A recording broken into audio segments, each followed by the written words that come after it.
We are here at Ayanas Temple, which, I mean, whoever knows my work will know this is the most sacred place for me of all. This is where it all began. This is where the knowledge was lowered of divinity, megalithic building that then spread around the world with the very first cross.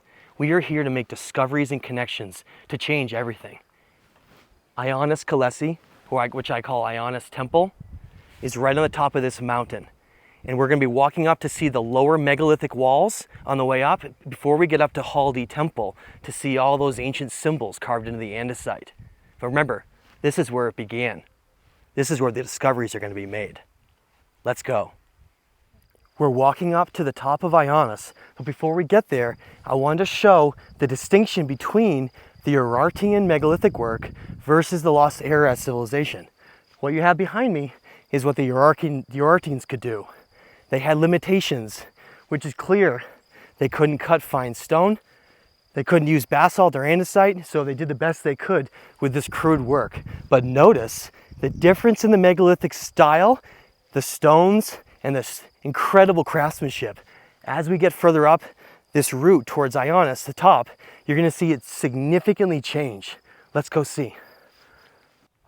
Here we are at the gateway entrance to the original Ayanas temple. This is where they would have rode through on horses and come up and winded around to the top of the Haldi temple. But what you're seeing, we're standing on massive basalt floors of the actual temple gate. And what you can see around us is actually several different building styles, right, Paul? Yeah, I would say different building cultures. Right, exactly. Different cultures of civil engineering. I mean, right behind you is a really classic, for instance, here's the mud brick building. The Urartian work.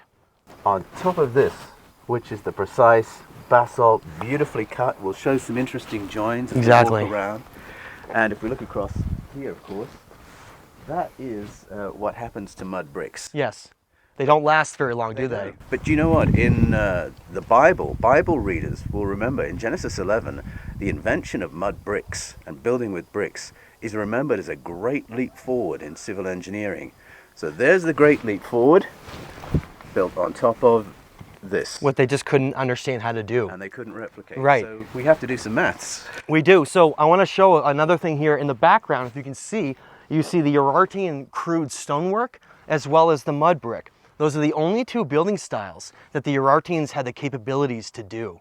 The rest of this, they were just unable to, and that's why they built right on top of it. So what we're going to do is we're going to walk down and show you some of these wall comparisons that have some very, very interesting secrets within them, Paul. They do. Let's go down and check them out. So take a look at this wall right here. What you see is a fine comparison of the Urartian mud brick on top that they built on when they discovered the ruins of this ancient civilization, building right on top. But here's the inlay work of the beautiful basalt. Now, Paul, look at these specific types of cuts. Oh, yes. This cut right here, Over here, as well as on that corner, is extremely reminiscent of a lot of different ancient sites like Sacsayhuaman, Cusco, Machu Picchu in Peru. It's the same building style that we see, showing us that those are the influences we see that traveled around the world. But it all began right here at Ayanas. That's right. So it's a global lexicon of civil engineering. Right. And as you say, anyone who's really traveled in Central and South America will gravitate straight towards those joints. Right, exactly. This is a great example right here. This is a great example of this joint work. Now, why do they do this? There's a lot of different theories, but the one that I've landed on in terms of my study is that it's an energetic component. This wasn't an accident that this happened. They seem to have very specific purposes for how the stones were cut and how they were laid. Yes, exactly. Because if they can do a wall like this, they can make a cut like this. So it's not an accident. Now what we're going to see is that you'll see that the front of these is not as highly polished as the temple is. This was actually a strategic purpose. Energetically for them, they actually left it like this on purpose. But they're still extremely finely cut, and they're laid just in a way where they actually step across each other to make quite a beautiful, beautiful wall display coming up to the temple. So let's go up further and see what we can find. Ready, Paul? Right, I'm ready. This beautiful inlay work that was severely damaged by an earthquake. likely during the Younger Dryas catastrophes, causing severe damage to the original wall that was here, but leaving the base still intact. That's why we always have to look at the lowermost bases to see the original work. And of course, you can see the Urartian work just over there on the side, which is very obviously different, but still shows signs of severe damage over different time periods. But what we're going to find is increasing levels of supreme craftsmanship as we get towards Haldi Temple. Here we are coming up to the top of where the Haldi Temple is right above us. But before we get there, there's a spectacular wall here, Paul. A beautiful, beautiful basalt megalithic wall with a classic Urartian mud brick on top. But we wanted to take a moment to talk about why maybe some of the basalt and andesite was used, this ancient volcanic stone. It's got certain minerals in it, Paul, doesn't it? Yes, so it means it has certain magnetic properties which affects human bodies. Yes. On a site that is full of that material. And that's why I was just saying I think it would be so interesting to do some soil magnetization scans of this area, because this is the stone that was used for construction, we would see what's inside this hill right, as clear as crystal.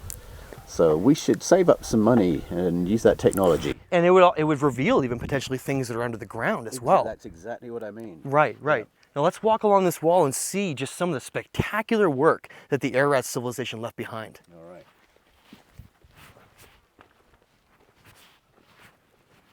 Here's those incredible inlays right here. See, Paul? Yes. Very strategically placed too. Looks like they're often in the center. Now notice how these alter, they go on either side. Oh yes, right? Some nice symmetry there. Nice symmetry on these as well. Now notice we're standing right on top of a bedrock. That was critical for them to build these structures on bedrock, or they would essentially sink into the ground. So what we're going to find is that the bedrock and the type of stone that was on the bedrock was very energetic as well. For sure. Nothing was done by accident here, Paul. I'm sure of that. Just amazing, absolutely incredible. Again, the Urartian work at the top with the mud brick is so obvious compared to the beautiful, beautiful inlaid basalt on the bottom. Just showing the differences of literally thousands of years that were in between the different civilizations that came and went here. And of course, in the case of the Ararat civilization, they seem to have been destroyed in violent catastrophes, likely a massive tsunami that came from the west, inundating, destroying much of the temple, leaving only the bases.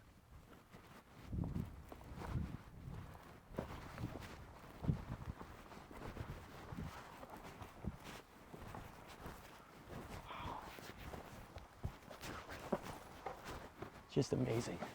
Many of these stones are over 1 ton. Just imagine, what we were discussing yesterday when we were at Chavuz Tepe is that not only did these likely not come from Mount Soufan 50 miles away, but there are a lot of theories based on the quality of the basalt that it actually could have come from 350 miles away. Yep. Which brings up so many questions on how they could have cut them, moved them, and brought them here. 300 miles, and then up this hill.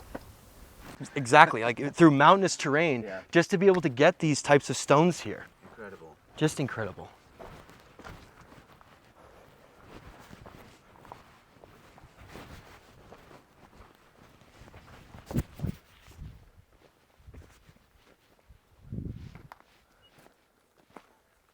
Here we are at the top of Ayanas, where the Haldi Temple is, the most sacred and holy place of all, the very origin point. As you can see behind me, this is not a public place. We're very lucky to get access here. Let's go see the inner sanctum temple of Haldi and these buttress pillars that act as like a sundial. As the sun moves across the sky, Ayanas directly faces the west.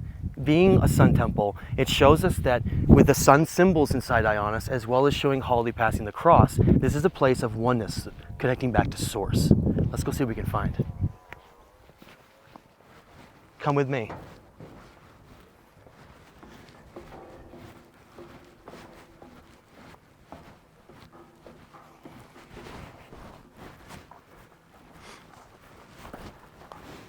These are the buttress pillars that were left behind from massive catastrophes that came through and destroyed them, whether or not it was a tsunami, a coronal mass ejection, or the combination of both. This is what's left behind of these amazing giant buttress pillars that used to be much taller than this.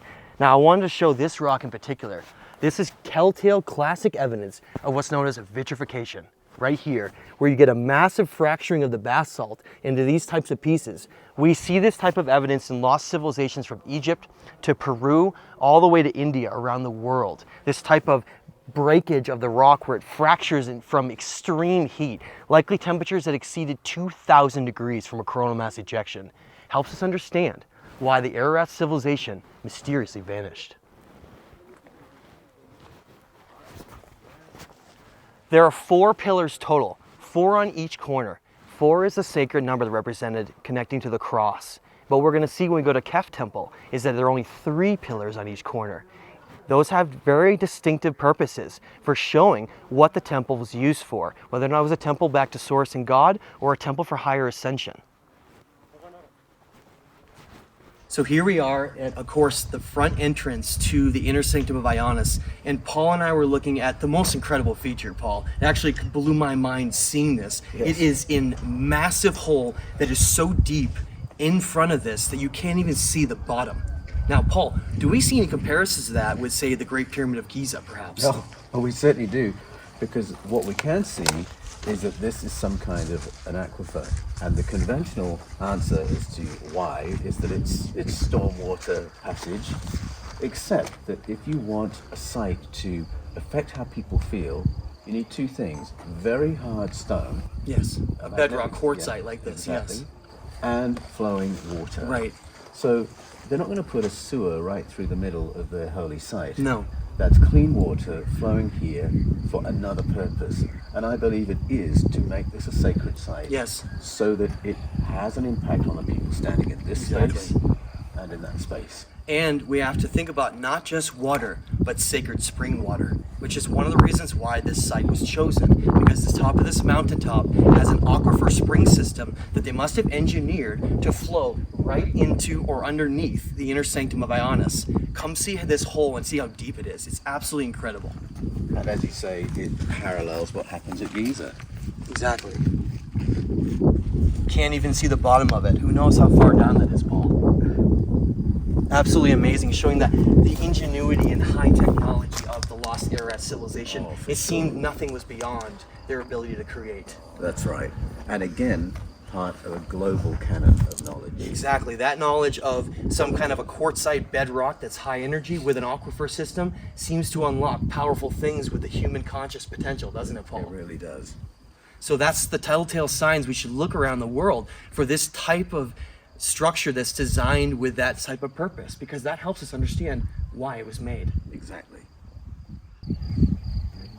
Here I am standing at the entrance to Ayanas. That is showing an ancient gate buried under enormous amounts of material. And you can see here below the Urartian mud brick is the original gateway to Ayanas. Now what I want to point out is look at how much deeper it goes. Archaeologists here have just scratched the surface of how deep the Ararat civilization evidence is. These are massive megalithic blocks. In fact, these are likely, what I've seen, are the largest basalt blocks here at Ayanas, at the entrance gateway.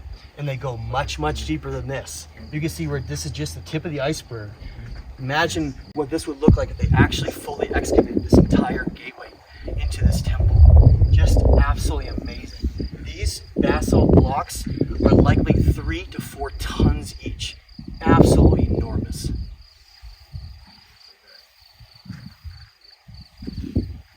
And here I want to show one more thing. You can see a severe burning layer right across here. A line about that large. Whether or not that's, a later fire that was probably done by the Scythians, it certainly wasn't the Younger Dryas, because that would have been much further down. But there's clear evidence of a massive fire thousands of years ago here. Just an incredible place. The energy here is just beyond words. It is truly the most sacred place on earth. So here we are in just outside the inner sanctum at Ayanas. And again, you can see these massive buttress pillars that were essentially like a sundial for the site. What we're gonna do is we're gonna walk over and I wanna show you, just like the Great Pyramid of Giza, built on bedrock with an aquifer system underneath it, seems like we have the same thing here.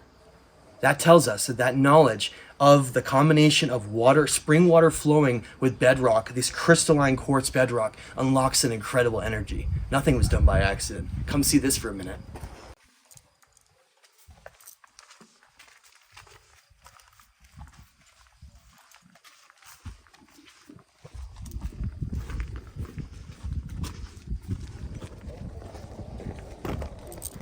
Massive mountain is called Mount Sufan. It was one of the reasons why they built here. Besides the bedrock and the aquifer systems and the energy of the lake, that mountain and its proximity was incredibly important to them. And as you can see, it still is covered in snow, being over 12,000 feet high. Who knows if the basalt and andesite came from there or much further away? But what we do know is that these ancient volcanoes, like in Lake Titicaca and other places around the world with these massive lakes, seem to have an energetic purpose, something deeper that we don't fully understand yet.